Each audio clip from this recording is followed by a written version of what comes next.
जय हिंद साथियों, अगर अभी तक आपने हमारे चैनल शोषित जंग को सब्सक्राइब नहीं किया है तो सब्सक्राइब जरूर करें और बेल आइकन दबाना ना भूलें ताकि हर लेटेस्ट धमाकेदार खबरों की अपडेट आप तक पहुंचाई जा सके।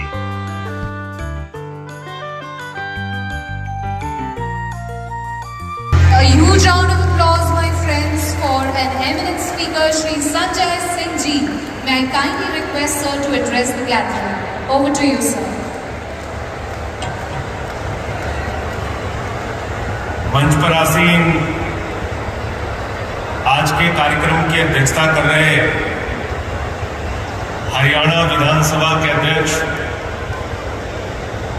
आदरणीय ज्ञानचंद गुप्ता जी, उत्तर प्रदेश के 9 बार के विधायक, संसदीय कार्य मंत्री माननीय सुरेश खन्ना जी, भारत के पूर्व मुख्य चुनाव आयुक्त एन गोपाल स्वामी जी, अभी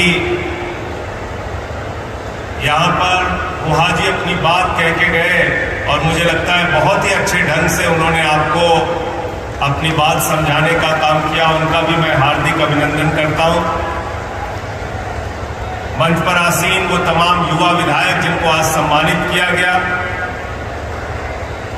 आप सबका अभिनंदन करते हुए मैं राहुल कराड़ जी को इस आयोजन के लिए बहुत धन्यवाद देना चाहता हूं, क्योंकि आज इस देश का नौजवान डॉक्टर बनना चाहता है, इंजीनियर बनना चाहता है, किसी बड़ी कंपनी में बड़ा सॉफ्टवेयर इंजीनियर और टेक्नोक्रेट बनना चाहता है, लेकिन राजनीति में विधायक और सांसद नहीं बनना चाहता। यही भारत की राजनीति नौजवानों के बीच में वो संदेश देने का काम किया है। इसके लिए आपको बधाई देना चाहता हूं। मैं अपनी बात चंद लाइनों से शुरू करूंगा। गमों की आग को अश्कों पर उबाल कर देखो, गमों की आग को अश्कों पर उबाल कर देखो, बनेंगे रंग किसी पर भी डाल कर देखो, और तुम्हारे दिल की चुभन भी जरूर कम होगी किसी के पांव का कांटा निकाल कर देखो, किसी के पांव का कांटा निकाल कर देखो। भारत का लोकतंत्र आम आदमी के पैर से कांटा निकालने के लिए बनाएगा लोकतंत्र।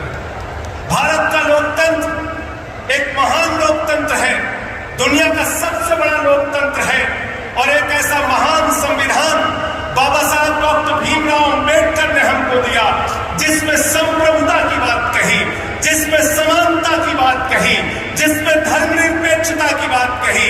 और अगर हम भारत के लोकतंत्र को बचाना चाहते हैं, अगर हम भारत के आत्मा को बचाना चाहते हैं, तो हमको भारत के संविधान की प्रस्तावना पर अपना जीवन बिताना होगा और भारत की प्रस्तावना को, संविधान की प्रस्तावना को बचाना होगा। और वो प्रस्तावना क्या कहती है? वो प्रस्तावना समानता की बात कहती है। लेकिन जब आजादी के 75 साल के बाद हम पढ़ते हैं कि उत्तर प्रदेश के बुलंदशहर में सीआरपीएफ का जवान थाने में जाके एप्लीकेशन देता है कि मैं दलित समाज से हूं, मुझे अपनी शादी के लिए पुलिस प्रोटेक्शन चाहिए क्योंकि मुझे घोड़ी पर चढ़ने की इजाजत नहीं है, तो भारत का लोकतंत्र शर्मिंदा होता है। जब हम पढ़ते हैं कि हिंदुस्तान के 92 लोगों के पास 55 करोड़ लोगों के बराबर की संपत्ति है, ये असमानता का स्तर जब हम पढ़ते हैं, तब हम भारत के लोकतंत्र पर कहीं न कहीं शर्मिंदा होते हैं। और जब हम देश की धर्मनिरपेक्षता पर प्रहार देखते हैं, चोट देखते हैं, तो कहीं न कहीं उससे हमारे लोकतंत्र को, हमारे संविधान को चोट पहुंचती है। मैं नौजवान साथियों आपसे कहना चाहता हूं, हम उस हिंदू धर्म को मानते हैं जो वसुधैव कुटुंबकम की बात कहता है, वो हिंदू धर्म जिसकी रामचरितमानस की चौपाई कहती है सब नर करें ही परस्पर प्रीति, यानी ऐसा देश जहां हर इंसान प्यार से रहे, वो है हमारा हिंदुस्तान। विविधता में एकता भारत की विशेषता है। ये वो मुल्क है जहां बिस्मिल्लाह खान की सहनाई संकट मोचन के मंदिर में गूंजती है। ये वो मुल्क है जहां मलिक मोहम्मद जायसी पद्मावत लिखते हैं।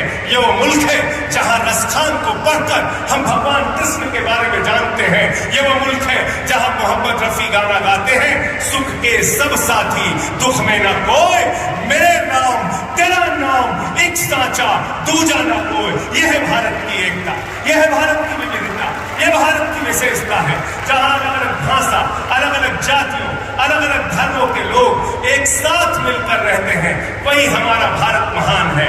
लेकिन आज अगर यह प्रयास किया जा रहा है, ये कोशिश की जा रही है, अगर आज एक समाज को ये कहकर बड़े समाज को भड़काने का काम किया जा रहा है, तो हमारे लिए बहुत बड़ी चिंता का विषय है। आज इस देश के अंदर कौन सी राजनीति होनी? कहा जाता है नौजवान साथियों, बेरोजगारी के कारण दर दर की ठोकरें खाते रहना। अगर नौकरी मांगोगे तो आपको लाठियों से पिटवाया जाएगा, आपकी पीठ लाल कर दी जाएगी। नौकरी मत मांगना, लेकिन वोट एक ही पार्टी को देना, क्योंकि हम मुसलमानों को ठीक कर रहे हैं। माताओं और बहनों, महंगाई से भले ही तुम्हारा चूल्हा बर्बाद हो जाए, घर बर्बाद हो जाए, लेकिन वोट एक ही पार्टी को देना, क्योंकि हम मुसलमानों को ठीक कर रहे हैं। किसान भाइयों, भले ही तुम्हारी फसल बर्बाद हो जाए, किसानों की आमदनी दोगुना ना हो, कर्ज के बोझ के तले भले ही आत्महत्या कर लेना, लेकिन वोट एक ही पार्टी को देना, क्योंकि हम मुसलमानों को ठीक कर रहे हैं। इस देश के लोगों, कोरोना की महामारी में लाखों की संख्या में भले ही तुम्हारी जान चली जाए, चीलते हुए कुत्ते तुम्हारी लाशों को नोचते रहे, लेकिन मरते मरते एक ही बात कह के जाना, वोट एक ही पार्टी को देना, क्योंकि हम मुसलमानों को ठीक कर रहे हैं। ये मुसलमानों को ठीक करते करते पूरे देश का बंटाधार कर दिया। इससे हमें सावधान रहना, इससे हमें सावधान रहना हो। ये नफरत की राजनीति से हिंदुस्तान आगे नहीं बढ़ सकता, याद रखना। ये मुल्क मोहब्बत की बुनियाद पे आगे बढ़ेगा, ये मुल्क भाईचारे की बुनियाद पे आगे बढ़ेगा। चंद पूंजीपतियों के हाथ में देश तरक्की नहीं कर सकता। साथियों, याद रखना, इस देश के नौजवानों ने, किसानों ने, कर्मचारियों ने, छोटे व्यापारियों ने जो बैंकों में पैसा जमा किया था, वो पैसा उठा के चंद पूंजीपतियों को दे दिया गया। और आपको जानकर हैरानी होगी, वो कोई छोटा पैसा नहीं है। 12 लाख करोड़ रुपए चंद पूंजीपतियों को उठाकर दे दिया गया और 11 लाख करोड़ रुपए राइट ऑफ कर दिया गया। 11 लाख करोड़ रुपए राइट ऑफ कर दिया गया। जीरो लगाते लगाते आप थक जाओगे, इतना पैसा राइट ऑफ कर दिया गया। नौजवान नौकरी मांगता है, सरकार कहती है पैसा नहीं है। शिक्षा मांगता है, सरकार कहती है पैसा नहीं है। अस्पताल मांगता है, सरकार कहती है पैसा नहीं है। ये पैसा गया कहां? ये पैसा गया विजय माल्या के पास, जो 9,000 करोड़ लूट के भाग जाता है। ये पैसा गया ललित मोदी के पास, जो 3,000 करोड़ लूट के भाग जाता है। ये पैसा गया नीरव मोदी के पास, जो 20,000 करोड़ लूट के भाग जाता है। और अभी तो एक तस्वीर आई थी ललित मोदी की, जो 3,000 करोड़ लूट कर विदेशों में बैठा है, उसकी फोटो सुष्मिता सेन के साथ आई। मैंने भारत की सरकार से कहा, मैंने भारत की सरकार से कहा कि तुम ललित मोदी को नहीं खोज पा रहे हो, सुष्मिता सेन से मदद ले लो, वो बता देगी ललित मोदी कहाँ है, वो बता देगी ललित मोदी कहाँ है। नौजवान साथियों, पता नहीं आपको गुस्सा आता है कि नहीं आता है, लेकिन एक बार भारत का बजट जरूर पढ़ना। देश के युवाओं के लिए जो खेल का बजट रखा गया है, वो बजट रखा गया है 3,000 करोड़ रुपए। यानी कि जितना पैसा अकेले ललित मोदी लेके भाग जाता है, उतना पूरे हिंदुस्तान के नौजवानों के लिए खेल का बजट है।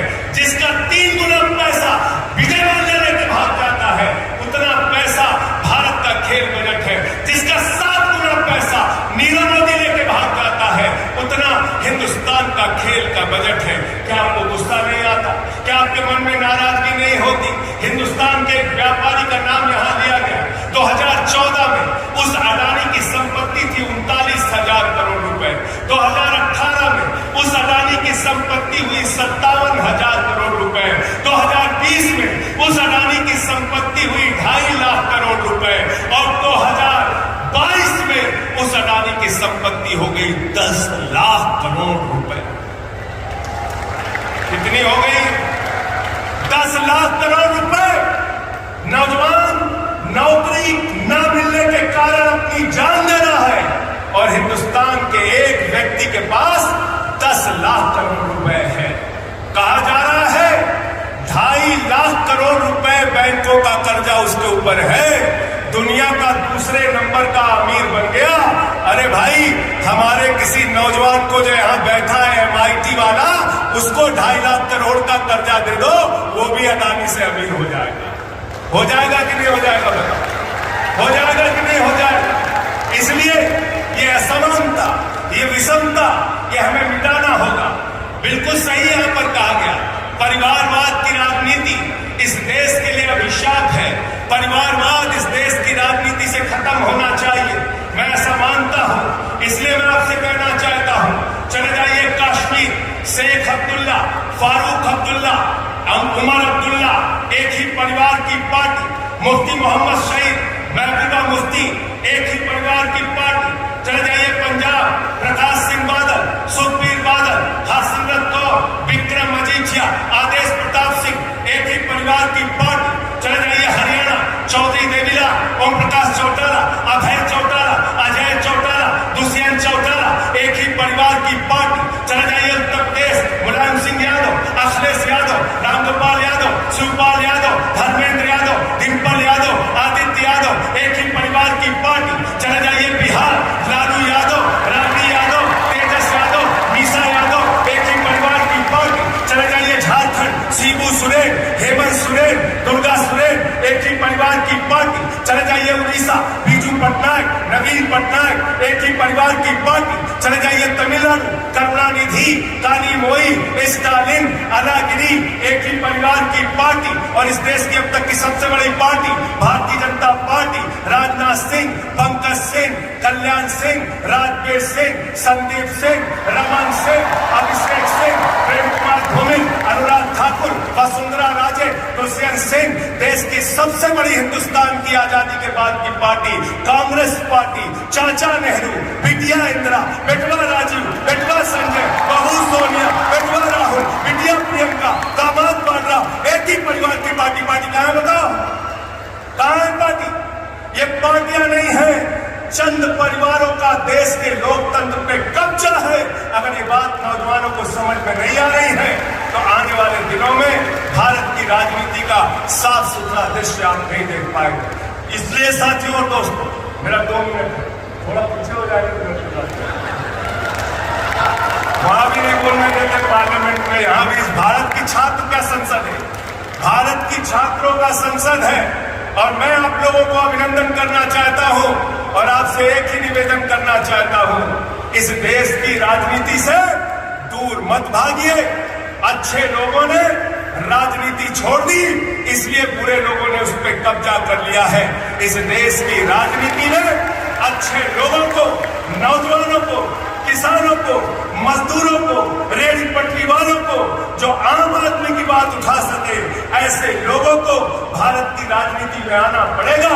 और इसलिए भी आना पड़ेगा कि देश की पूंजीपतियों के लिए जो कानून बनता है उसके खिलाफ 1 साल तक देश का अन्नदाता सड़क पर बैठता है, 750 किसानों की शहादत हो जाती है। अगर आप राजनीति में नहीं रहेंगे तो ये शहादतें रुकने वाली नहीं है, याद रखना। इसलिए ये अमन बिक रहा है, चमन बिक रहा है, गरीबों के तन का कफन बिक रहा है, बाजारों में राधा का तन बिक रहा है। यारो बुरा न मानो तो कह दो, इन बेईमानों के हाथों वतन बिक रहा है, इन बेईमानों के हाथों वतन बिक रहा है। फ्री बीज का सवाल खड़ा किया जाता है। अरविंद केजरीवाल फ्री बिजली देते, फ्री शिक्षा देते, फ्री स्वास्थ्य देते, बुजुर्गों की तीर्थ यात्रा कराते, तो कहते हैं फ्री फ्री फ्री फ्री बांट रहे हैं। अरे विधायकों को फ्री बिजली, सांसदों को फ्री बिजली, मंत्री को फ्री बिजली, मुख्यमंत्री को फ्री बिजली, प्रधानमंत्री को फ्री बिजली, तो इस देश की जनता को जनता के पैसे से फ्री बिजली मिलनी चाहिए कि नहीं मिलनी चाहिए? बताइए, बताइए, हाथ उठा के बताइए, मिलनी चाहिए कि नहीं मिलनी चाहिए? इसलिए आपके लिए काम करना है, आपको राजनीति में आगे आना होगा। और अगर आप नहीं आएंगे, यहाँ राष्ट्रवाद की बात की गई, मैं बड़ी विनम्रता पूर्वक आप लोगों से पूछना चाहता हूं, भारत के नौजवानों जरा आप सोचना, गंभीरता से जरा विचार करना। भारत के बजट में 6.5 लाख करोड़ की भारत की संपत्तियां बेचने का प्रावधान सरकार लेके आती है।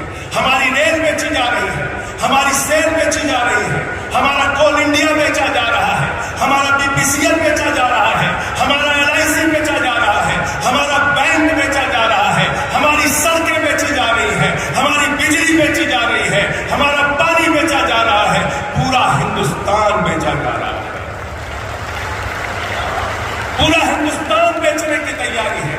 इसलिए आपसे कहना चाहता हूं, जागिए, सजग होइए, मुख्य धारा की राजनीति में आइए, अपने अंदर समझ पैदा कीजिए, वरना 4 साल की नौकरी देके अग्निवीर आपको बनाया जा रहा है। 17 साल में अग्निवीर बनोगे, 21 साल में रिटायर हो जाओगे, 17 साल में सैनिक, 21 साल में पूर्व सैनिक, और जीवन भर दर दर भटकता रहना पड़ेगा।